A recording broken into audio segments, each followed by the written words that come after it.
hadn't planned to film this, but I got out here with my Sovereign and just walked into the parking area. I'd hit a bunch of times before and looked like I've got a coin spill.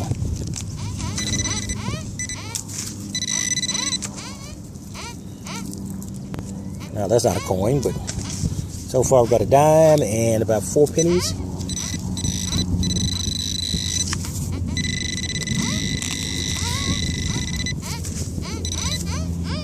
Okay, that's another one. Another penny. Not bad.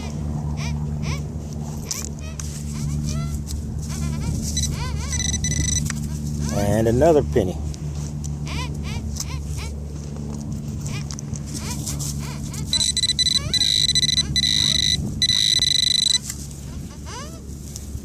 And another penny. And another penny.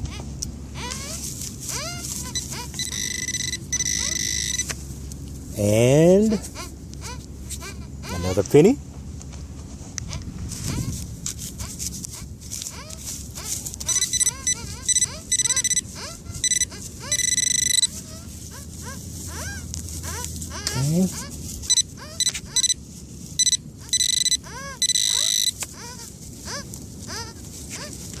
Okay, another one.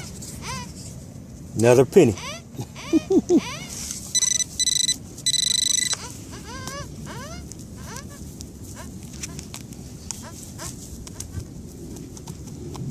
Just digging in the dirt now.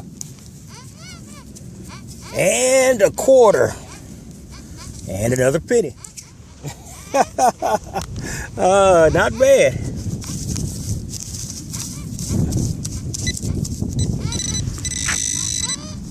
Well, another one. Another penny.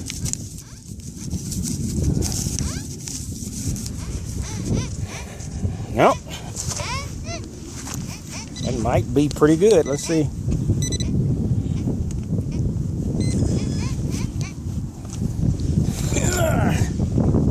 Alright, put my glasses back on.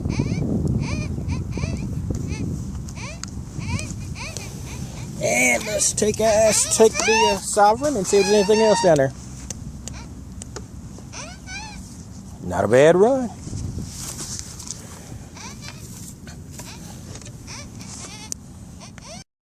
Okay, I got a 180 here. And usually the Sovereign is pretty good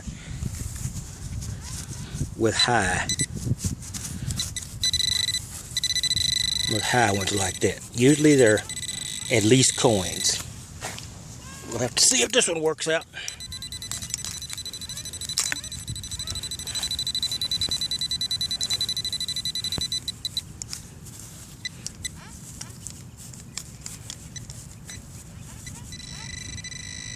There we go.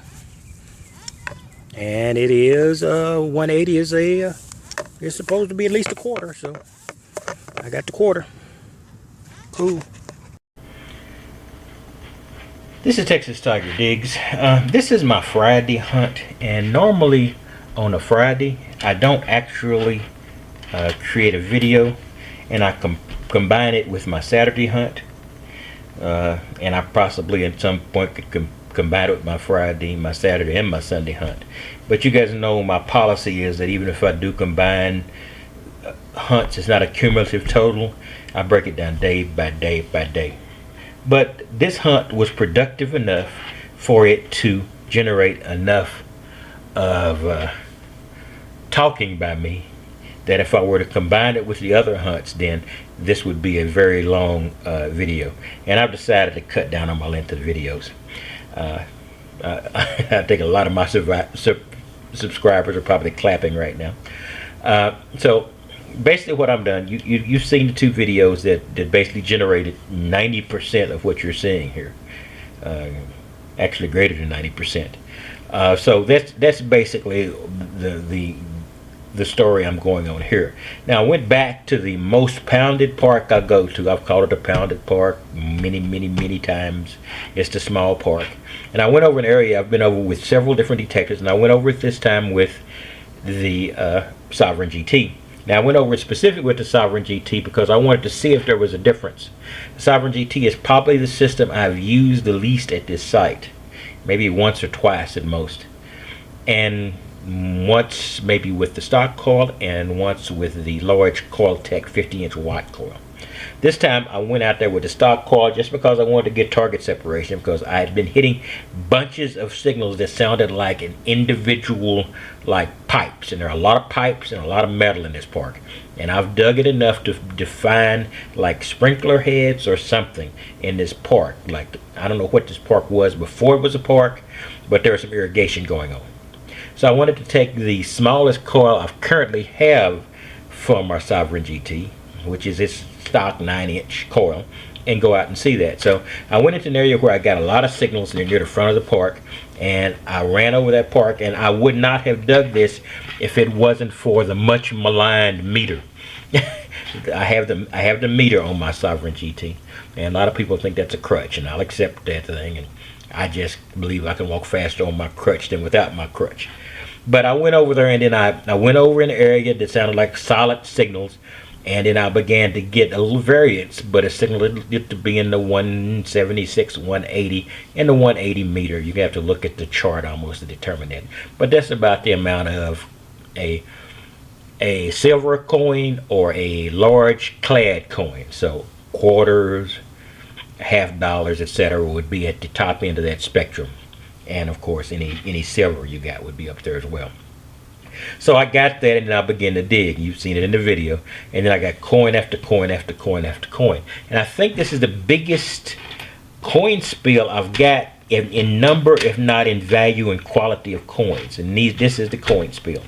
So that what makes this worthy of discussion, the coin spill. And this was a quarter I found later in an area that I'd also went over with several detectors and hadn't found anything. But it doesn't mean that the Sovereign was special, because I might have got the swing correct today and hit that. And this was a dime and a penny from an earlier hunt.